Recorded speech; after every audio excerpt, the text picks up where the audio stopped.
Call थे। अस्सलाम वालेकुम, की हाल है देखने वाले हो, प्यार करने वाले हो, मोहब्बत बढ़ने वाले हो, बहुत बहुत खुशामदीद, स्वागत है, वेलकम। ਪ੍ਰੀਤ ਬਾਨੀ ਰਿਐਕਟ ਤੇ ਸੌਰੀ 2 ਦਿਨ ਦੇ ਗੈਪ ਤੋਂ ਬਾਅਦ ਅੱਜ ਅਸੀਂ ਦੁਬਾਰਾ ਵੀਡੀਓ ਲੈ ਕੇ ਹਾਜ਼ਰ ਹੋਇਆ। ਅਸੀਂ ਆਪਣੇ ਕਮਰੇ ਦਾ ਕੁਝ ਸੈਟਅਪ ਜੋ ਹੈ ਚੇਂਜ ਕਰ ਰਹੇ ਸੀਗੇ।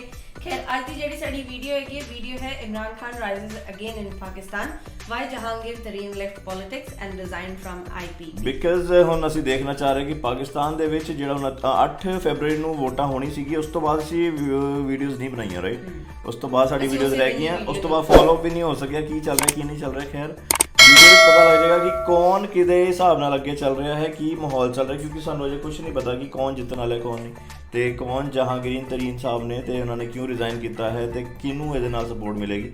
ਦੂਜੇ ਪਾਸੇ ਮਿਲਦੇ हैं, वीडियो देखते हैं इकट्ठे थे, आ जाओ।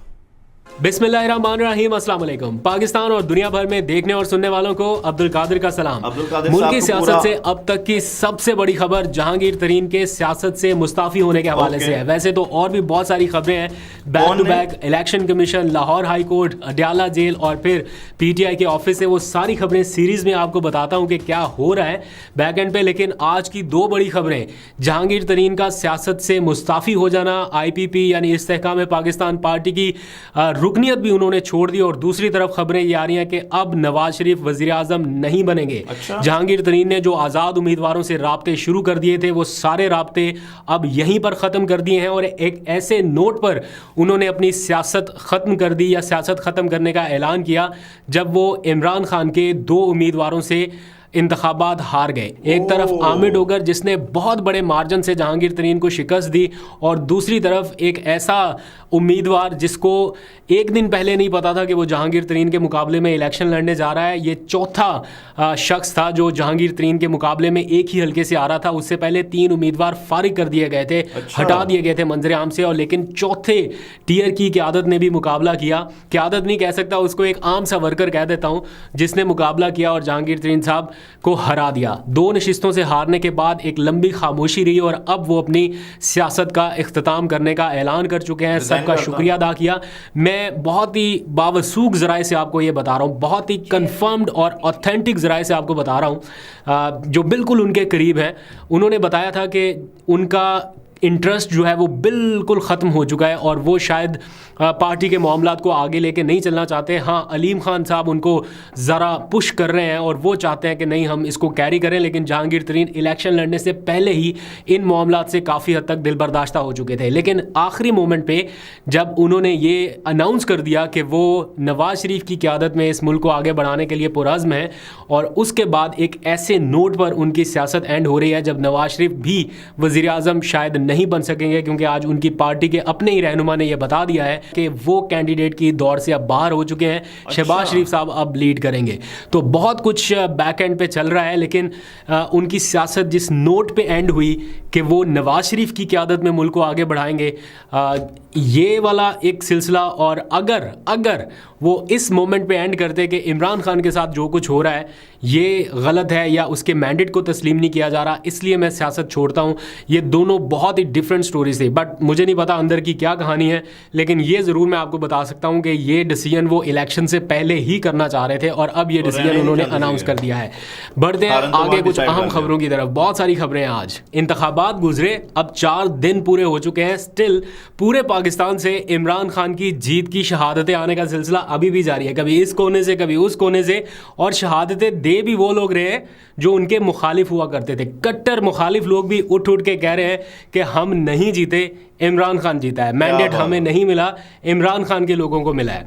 और जो आज के दिन का हीरो है वो है हाफिज़ नईम अहमद। उसकी जितनी तारीफ़ की जाए, उनकी जितनी तारीफ़ की जाए वो कम है, बिकॉज उन्होंने एक ऐसा प्रेसिडेंट सेट किया कि अपनी नशिस्त जो उनको दे दी गई थी कि जनाब ये नशिस्त आपकी है, शायद इसलिए कि ज़रा खामोश हो जाए कि नशिस्त उनको मिल गई, उन्होंने कहा जनाब ये नशिस्त मेरी नहीं है, मेरे हलके में जो जीता है वो पीटीआई का उम्मीदवार होना चाहिए था, इसलिए उन्होंने वो नशिस्त छोड़ दी है। जब ऐसी नशिस्तों के लिए लोग करोड़ों रुपए खर्च कर देते हैं, उन्होंने वो नशिस्त छोड़ दी और उसूल पर समझौता किया, तो उसके लिए ख़ास तौर पर उन्हें खिराज तहसीन। ऐसे लोग हैं जो जमहूरियत के पनपने का कहीं ना कहीं सबब बन रहे हैं। ये सिर्फ हाफिज नईम अहमद ही नहीं बल्कि पीएमएलएन के अपने रुकन मिफ्ता इस्माइल भी तस्लीम कर रहे हैं कि इमरान खान एक बड़ा लीडर है और लोगों ने उसको वोट दिया है।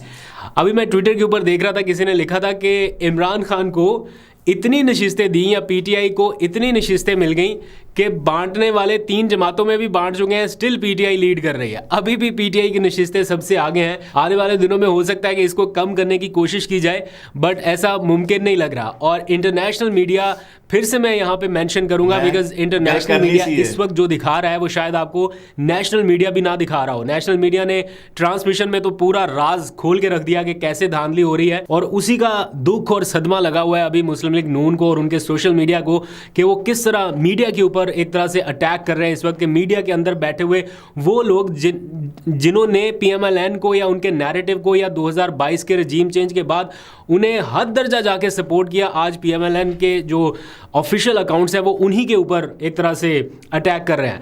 लेकिन इंटरनेशनल मीडिया पूरा खुल के सच बता रहा है और आपको बता रहा है कि क्या हो रहा है। आज एक मारूफ जरीदे ने हेडलाइंस लगाकर लिखा कि Imran Khan rise again in Pakistan. ये हेडलाइन अपने आप में बता रही है कि इमरान खान को इंटरनेशनल मीडिया किस तरह से पोर्ट्रे कर रहा है या किस तरह से दिखा रहा है, या उनकी विक्ट्री को किस तरह से इंटरनेशनल मीडिया हेडलाइंस लगा के बता रहा है। फिर ये भी लिखा गया एक और अखबार की जानिब से कि Pakistan vote for Khan's party, यानी पूरे पाकिस्तान ने सिर्फ इमरान खान की पार्टी को वोट दिया। फिर इंटरनेशनल मीडिया में जो हमारे हमसाया मुल्क का मीडिया आता है वो भी जो इमरान खान को बहुत सख्त तनकीद किया करता था वो भी मानने पर मजबूर हो गया, और वो भी अपनी ट्रांसमिशन में बता रहा है कि इमरान खान वो वाहिद जमात है जो चारों सूबों में बड़ी अक्सरियत के साथ मैंडेट हासिल कर चुकी है। और इसी के पैरेलल जो कानूनी जंग है वो भी जारी है। आज उसमें भी कुछ अहम पेशरफ्त हुई हैं। लाहौर हाई कोर्ट में, इस्लामाबाद में, इलेक्शन कमीशन में, और जो फोरम्स हैं वहाँ पर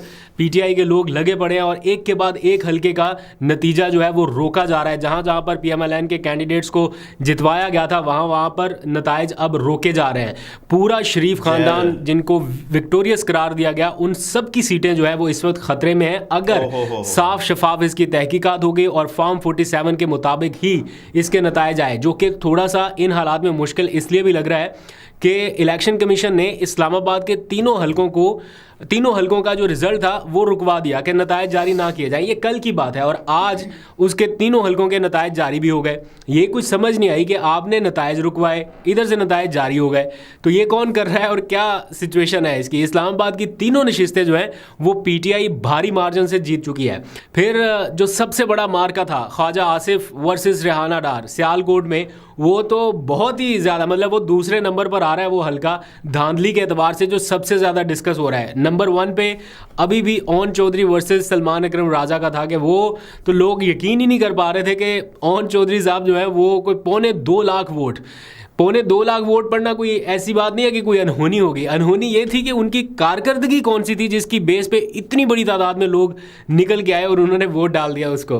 तो उसके बाद सबसे ज़्यादा जो डिस्कस होने वाला हल्का था वो रेहाना डार वर्सेस ख्वाजा आसिफ का था, तो आज उसके ऊपर भी स्टे हो गया है और इलेक्शन कमीशन ने वो नतायज जारी करने से भी रोक दिया है। अब उसके ऊपर जो मेरा ख्याल 14 फरवरी को तलब किया गया है रिटर्निंग अफसर को कि सारा रिकॉर्ड लेके पेश हो, तो देखते हैं कि रिटर्निंग अफसर क्या रिकॉर्ड फ्राहम करते हैं और कैसे इस विक्ट्री को वो जस्टिफाई करते हैं। वैसे तो थोड़ा मुश्किल लग रहा है। लाहौर हाई कोर्ट से कुछ और अच्छे डिसीजन भी आए हैं, वो भी आपको बताता हूं, लेकिन इससे पहले एक और इंपॉर्टेंट डेवलपमेंट जो आज के दिन की हुई है, बल्कि कुछ दिनों पहले से हो रही थी, आज एक बार फिर उसको एक्सेलरेट कर दिया गया है। वो है पीटीआई के वो आज़ाद लोग जिनके ऊपर अब ये एक तरह से खतरा है कि वो खुद चाहें या ना चाहें लेकिन समहाउ को ऐसे सर्कमस्टांसेस बन जाएं कि उन्हें किसी दूसरी पार्टी की तरफ मूव कर दिया जाए या जाना पड़े, चाहते ना चाहते जैसे भी।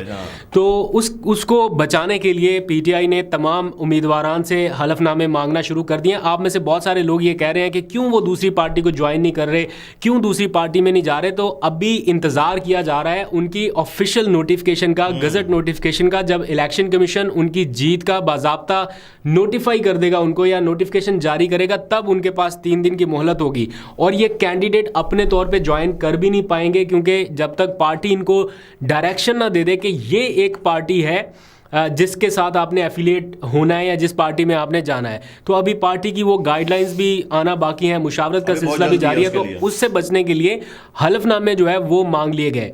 जब ये लोग अभी इलेक्शन लड़ने से पहले की बात है, अभी नॉमिनेशन पेपर्स जमा करा रहे थे, कुछ लोगों ने वॉलंटियर किया था उस वक्त अपने हलफनामे जमा करा के, लेकिन आज कुछ हलफनामे सामने आए हैं जिसमें ये इकरार किया जा रहा है कि जनाब हम पीटीआई के टिकट के ऊपर जीत कर आए हैं और हम ये अहद करते हैं कि पाकिस्तान तहरीक इंसाफ को छोड़कर कहीं नहीं जाएंगे, किसी और जमात में शामिल नहीं होंगे, और अगर किसी और जमात में शामिल हुए तो वो बानी चेयरमैन या पीटीआई चेयरमैन इमरान खान के हुक्म के मुताबिक होगा या उनकी डायरेक्शन या गाइडलाइंस के मुताबिक होगा। तो अब देखते हैं ये हलफनामे वाली स्कीम जो है वो किस हद तक कारगर साबित होती है। ये एक और अच्छी खबर है जो अदालत से आज आई कि तैयबा राजा, उनकी आज ज़मानत जो है वो मंजूर कर ली गई है 9 मई वाक़यात के तनाजुर में। तो अब कोई और ऐसा केस बज़ाहिर तो नज़र नहीं आ रहा कि उनकी रिहाई में रुकावट बने और फिर से वो गिरफ़्तार हो जाएं। कल मैंने उनके वालिद का अल जज़ीरा के ऊपर मुख्तसर सा इंटरव्यू का क्लिप भी देखा, यकीनन आपने भी देखा होगा। बड़ा दर्दनाक सा वो क्लिप था कि उनके वालिद की आंखों से आंसू ही बह निकले। तो वो किस कर्ब से और किस दर्द से गुजर रहे हैं, और उन्होंने अपील भी की उन हलकों से जिनके पास पावर है, इख्तियार है, कि वो नज़रसानी करें। तो अल्लाह करे कि अब वो इतना कुछ हो चुका, अब तो इलेक्शंस भी हो चुके, वो इलेक्शन लड़े भी नहीं, तो अब उनकी रिहाई कम अज़ कम बनती है। अब इसमें कोई और रुकावट नहीं आनी चाहिए। अगर बेकसूर हैं तो उनको एक लम्हे की ताख़ीर के बगैर रिहा किया जाना चाहिए। उनके बूढ़े वालिद की भी यही फरियाद है। तो देखते हैं कि इस बारे में क्या पेशरफ्त होती है। अगर तो हालात इसी तरह से खींचने हैं जैसे अभी चल रहे हैं, तो आज की एक खबर और ये भी है कि पाकिस्तान स्टॉक एक्सचेंज में काफ़ी ज़्यादा गिरावट आ चुकी है, मंदी का रुझान देखा गया है और मार्केट को काफ़ी नुकसान हुआ है। यानी यूँ कह लीजिए कि चंद मिनट्स में, चंद घंटों में सरमायाकारों के करोड़ों रुपए डूबे हैं। ये जो सियासी अदम इस्तेहकाम, अगर कोई ये समझता है कि नई कोई गवर्नमेंट बना के जिसमें नवाज शरीफ नहीं होंगे, चलें, वो तो आज ख्वाजा आसिफ ने भी बता दिया कि नवाज शरीफ साहब कोई नहीं कैंडिडेट। वो अखबारों में जो हेडलाइंस लगाई थी कि नवाज शरीफ वज़ीर आज़म अवाम का फ़ैसला, वो फ़ैसला अवाम ने वापस ले लिया। तो अब नवाज शरीफ साहब बैक एंड पे चले गए और शहबाज शरीफ साहब कैंडिडेट होंगे। तो अगर किसी को लगता है कि वो इस किस्म की हुकूमत बना के सियासी इस्तेहकाम ले आएगा, तो ये तजर्बा हम पिछले 16 महीने देख चुके हैं। ये तजर्बा 2022 के बाद, रजीम चेंज के बाद हमने अब तक भुगत लिया है। तो क्या उसी तर्ज पे हुकूमत चला के ये समझना है कि जनाब इस्तेहकाम आ जाएगा? तो करके देख लें। मुझे तो कोई उम्मीद नज़र नहीं आ रही और मेरे समेत और बहुत सारे लोगों को नहीं नज़र आ रही। जब तक अब पीटीआई को आप बिठा ना लें, पीटीआई को आप कायल ना कर लें, उनको उनका मैंडेट दे ना दें, तब तक मुश्किल हालात रहेंगे। ये सियासी इस्तेहकाम मुश्किल ही है, मुझे लगता कि आए। तो अभी इस तरह की सिचुएशन और भी चलती रहेगी। आने वाले दिनों में आपको बताएंगे क्या होता है, बिकॉज पेशन गोइयाँ करने वाले तो बहुत खौफनाक किस्म की पेशन गोइयाँ करते हैं कि पीटीआई के साथ ये भी होगा, ये भी होगा, ये भी होगा। अभी जितना कुछ हो गया अब उसमें बाकी क्या है? अभी कह रहे हैं कि जो 90 के करीब, 92 के करीब नशिस्तें थीं, वो 30 इधर चले जाएंगे, 30 भाग जाएंगे, 30 बिक जाएंगे और बाकी रह जाएंगे 20-30। मैं कहता हूँ सारे ही ले लें आप, एक भी ना छोड़ें, but still all the damage has been done. अब आपके पास कहने को, सुनने को, बताने को कुछ बचा नहीं। अभी मैंडेट तस्लीम करें या फिर इसी तरह ये इसी भंवर में फंसे रहें, आपकी चॉइस है। अभी तक के लिए इतना ही। अपना बहुत सा ख्याल रखिए। अल्लाह हाफिज़। अल्लाह हाफिज़ जी। साडा वीडियोस बनाने का मकसद है कि बेसिकली नॉलेज लेना कि चल की रहा है, एक्चुअली कितने की हो रहा है। वो सानू पता लगा कि नवाज शरीफ साहब ने अपनी जी है पार्टिसिपेशन वापस ले ली, उन्होंने शहबाज शरीफ साहब खड़े ने उन्होंने थां ते, है ना, जी कैंडिडेट चेंज हो गए ने। बट साडा वही कहना है कि पता लगता रहता है कि हुण माहौल की चल रहा है, इमरान खान साहब का की माहौल चल रहा उत्थे, क्योंकि हुण इत्थे असीं बैठे हाँ तो मैं एक्चुअली कह सकदा कि इंटरनेशनल जिहड़ा मीडिया है वो इस तरीके नाल दिखा रहा है जिद्दां भाजी ने कहा, और जिस तरीके नाल इमरान खान की विक्ट्री को दिखाया जा रहा है या इमरान खान को पोर्ट्रे किया जा रहा है, पूरा एक वड्डी फ्रेम बना के दिखाया जा रहा है। I think international media national media तो बहुत डिफरेंट चलता है, उन्होंने सोर्सिस डिफरेंट होंगे ने, तो आई थिंक उन्होंने सोर्सिस ज़्यादा जेनवन होंगे, क्योंकि साडी कंट्री के विच इन्ने जेनवन सोर्सिस नहीं होंगे, क्योंकि असी एक बहुत छोटा जिहा एक मीडिया को केटर करना होंदा, उन्होंने एक बहुत दुनिया को केटर करना होंदा, सो उन्होंने सोर्सिस रियल होंगे है।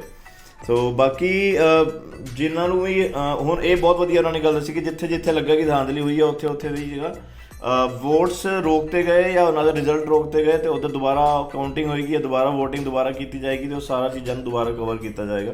ये बहुत वधिया है कि सो दैट कि कोई धांधली ना हो, कोई काम खराब ना हो। जिहड़ी चीज़ हो रही है कि ਜੈਨੂਇਨ ਤਰੀਕੇ ਨਾਲ ਜੈਨੂਅਲ ਤਰੀਕੇ ਨਾਲ ਹੀ ਹੋਵੇ, ਲੋਕਾਂ ਦੇ ਸਾਹਮਣੇ ਜੈਨੂਅਲ ਰਿਜ਼ਲਟ ਹੀ ਆਉਣਾ ਚਾਹੀਦਾ, ਕਿਉਂਕਿ ਪਾਕਿਸਤਾਨ ਦੇ ਵੋਟਾਂ ਨੂੰ ਮੈਂ ਐਕਸਪੈਕਟ ਨਹੀਂ ਕੀਤਾ ਸੀ। ਪੂਰਾ ਇੰਟਰਨੈਸ਼ਨਲ ਮੀਡੀਆ ਇਹਨੂੰ ਕੈਪਚਰ ਵੀ ਕਰ ਰਿਹਾ ਤੇ ਸਾਰੇ ਇੰਟਰਨੈਸ਼ਨਲ ਲੋਕਾਂ ਦੀ ਨਜ਼ਰ ਵੀ ਹੈਗੀ ਇਹਦੇ ਉੱਤੇ ਕਿ ਪਾਕਿਸਤਾਨ 'ਚ ਚੱਲ ਕੀ ਰਿਹਾ ਹੈ, ਕਿਉਂਕਿ ਬਹੁਤ ਅਰਲੀ ਸਟਾਰਟ ਹੋ ਚੁੱਕੇ ਨੇ ਇਲੈਕਸ਼ਨ। ਬਾਕੀ ਕੰਟਰੀਜ਼ 'ਚ ਵੀ ਅਜੇ ਹੋਣੇ ਨੇ, ਬਟ ਪਾਕਿਸਤਾਨ 'ਚ ਪਹਿਲਾਂ ਹੋ ਚੁੱਕੇ ਆ ਤੇ ਸਾਰੀ ਦੁਨੀਆ ਦੇਖ ਰਹੀ ਹੈ ਕਿ ਇਮਰਾਨ ਖਾਨ ਨਾਲ ਕੀ ਬਣੇਗਾ, ਕਿਉਂਕਿ ਵੈਰੀ ਫੇਮਸ ਪਰਸਨੈਲਿਟੀ ਕਰਕੇ ਪਲੱਸ ਉਹ ਤੋਂ ਇਲਾਵਾ ਜੋ ਕੁਝ ਵੀ ਉਹਨਾਂ ਦੇ ਮਾਮਲਾ ਜੋ ਹੈ ਉਹ ਚੱਲ ਰਹੇ ਨੇ, ਉਹ ਇਸ ਟਾਈਮ ਜੋ ਹੈ ਸਜ਼ਾ ਕੱਟ ਰਹੇ ਨੇ ਜਾਂ ਜੋ ਕੁਝ ਵੀ ਹੈ। ਐਂਡ ਆਈ ਥਿੰਕ ਉਹਨਾਂ ਨੇ ਆਪਣੇ ਟਾਈਮ ਦੇ ਵਿੱਚ ਜਿੰਨਾ ਕੰਟਰੀਬਿਊਸ਼ਨ ਕਰਕੇ ਪਾਕਿਸਤਾਨ ਨੂੰ ਇੱਕ ਨਵਾਂ ਚਿਹਰਾ ਦਿੱਤਾ, ਸਾਡੇ ਸਿੱਖ ਭਰਾਵਾਂ ਨੂੰ ਇੱਕ ਨਵਾਂ ਚਿਹਰਾ ਦਿੱਤਾ ਹੈ ਨਾ, ਮਤਲਬ ਉਹ ਇੱਕ ਬੌਂਡਿੰਗ, ਇੱਕ ਅਫੈਕਸ਼ਨ ਔਰ ਇੱਕ ਪੋਲੀਟੀਕਲ ਤੌਰ ਤੇ ਜਿਹੜੀ ਕੰਟਰੀ ਦੀ ਗਰੋਥ ਹੈ, ਇੱਕ ਇੰਡੀਵਿਜੂਅਲ ਜਦ ਲੀਡਰ ਉਹ ਕਰਦਾ ਹੈ ਤੇ ਆਈ ਥਿੰਕ ਉਹ ਪੂਰੀ ਦੁਨੀਆ ਦਾ ਫੇਵਰੇਟ ਬਣ ਜਾਂਦਾ ਹੈ। ਐਂਡ ਆਈ ਥਿੰਕ ਉਸੇ ਰੀਜ਼ਨ ਕਰਕੇ ਜੋ ਹੈ ਇੰਨੀ ਵਾਹਵਾਈ ਵੀ ਉਹ ਬਟੋਰ ਰਹੇ ਨੇ, ਇੰਨੀ ਫੈਨ ਫੋਲੋਇੰਗ ਵੀ ਹੈਗੀ ਔਰ ਇੰਨਾ ਪਿਆਰ ਜਿਹੜਾ ਆਵਾਮ ਉਹਨਾਂ ਨੂੰ ਦੇ ਰਹੀ ਹੈ ਕਿ ਉਹ ਦਿਲੋਂ ਚਾਹੁੰਦੇ ਨੇ ਕਿ ਇਮਰਾਨ ਖਾਨ ਸਾਹਿਬ ਜੋ ਹੈ ਉਹ ਵਾਪਸ ਆ ਜਾਣ ਔਰ ਉਹਨਾਂ ਦੀ ਜਿਹੜੀ ਪੋਜੀਸ਼ਨ ਹੈ ਉਹੀ ਹਾਸਿਲ ਕਰਨ। ਐਂਡ ਆਈ ਥਿੰਕ ਅਸੀਂ ਦੋਨੇ ਆਈ ਥਿੰਕ ਸਾਡਾ ਰਿਐਕਸ਼ਨ ਦਾ ਨਾ ਬੇਸਿਕਲੀ ਸਾਡਾ ਰੀਜ਼ਨ ਇਹੀ ਹੁੰਦਾ ਹੈ ਕਿ ਚੀਜ਼ਾਂ ਬਾਰੇ ਪਤਾ ਕਰਨਾ, ਕਿਉਂਕਿ ਅਸੀਂ ਕੋਈ ਨਹੀਂ ਹੁੰਦੇ ਜੱਜਮੈਂਟ ਦੇਣ ਵਾਲੇ ਪਾਕਿਸਤਾਨ ਦੀ ਪੋਲਿਟਿਕਸ ਦੇ ਉੱਤੇ, ਕਿਉਂਕਿ ਸਾਨੂੰ ਅੱਧੇ ਬੰਦੇ ਦਾ ਪਤਾ ਵੀ ਨਹੀਂ ਹੈ ਕੌਣ ਨੇ, ਹੈ ਸੇ ਅਸੀਂ ਕੋਈ ਡਿਸਾਈਡ ਕਰਨ ਵਾਲੇ ਜਾਂ ਜਜਮੈਂਟ ਦੇਣ ਵਾਲੇ ਜਾਂ ਕੋਈ ਟਿੱਪਣੀ ਕਰਨ ਵਾਲੇ ਨਹੀਂ ਬਣਦੇ। ਇਟਸ ਜਸਟ ਕਿ ਅਸੀਂ ਬੈਠ ਕੇ ਤੁਹਾਡੇ ਨਾਲ ਇੱਕ ਵੀਡੀਓ ਦੇਖ ਲੈਂਦੇ ਹਾਂ, ਦੋ ਚੀਜ਼ਾਂ ਸਾਨੂੰ ਤੁਹਾਡੇ ਨਾਲ ਬੈਠ ਕੇ ਐਕਸਟਰਾ ਪਤਾ ਲੱਗ ਜਾਂਦੀ ਹੈ। ਕੱਲ ਨੂੰ ਮੈਂ 4 ਬੰਦਿਆਂ ਜਾ ਕੇ ਗੱਲ ਕਰ ਸਕਦਾ, ਹਾਂ ਬਈ ਪਾਕਿਸਤਾਨ 'ਚ ਇਸ ਵੇਲੇ ਇਹ ਚੱਲ ਰਿਹਾ ਇਲੈਕਸ਼ਨ ਦਾ, ਹੈ ਨਾ, ਤੇ ਇਹ ਇੱਕ ਐਕਸਟਰਾ ਇਨਫੋਰਮੇਸ਼ਨ ਇਕੱਠੀ ਹੋ ਜਾਂਦੀ ਹੈ ਤੁਹਾਡੇ ਨਾਲ। ਸੋ ਬਸ ਇਦਾਂ ਦੀ ਇਨਫੋਰਮੇਸ਼ਨ ਹੀ ਤੁਹਾਡੇ ਉੱਤੇ ਲੈ ਕੇ ਆਉਂਦੇ ਰਵਾਂਗੇ ਇਦਾਂ ਦੀ ਵੀਡੀਓ ਦੇ ਵਿੱਚ। ਬਾਕੀ ਹੱਸ ਖੇਡ ਚੱਲਦੇ ਰਹਿਣਗੇ ਜੀ। ਮਿਲਦੇ ਹਾਂ ਕੱਲ ਦੀ ਵੀਡੀਓ ਵਿੱਚ, ਕੁਝ ਹੋਰ ਡਿਫਰੈਂਟ ਲੈ ਕੇ ਆਵਾਂਗੇ। ਤਦ ਤੱਕ ਆਪਣਾ ਧਿਆਨ ਰੱਖੋ। ਸਤਿ ਸ਼੍ਰੀ ਅਕਾਲ। ਤੰਦਰੁਸਤ ਰਹੋ, ਸਾਨੂੰ ਯਾਦ ਰੱਖੋ, ਅਸੀਂ ਤੁਹਾਨੂੰ ਯਾਦ ਰੱਖਾਂਗੇ। ਦਿਓ ਇਜਾਜ਼ਤ ਪ੍ਰੀਤ ਬਾਣੀ ਨੂੰ, ਤੇ ਤਦ ਤੱਕ ਲਈ ਸਤਿ ਸ਼੍ਰੀ ਅਕਾਲ ਤੇ ਖੁਦਾ ਹਾਫਿਜ਼।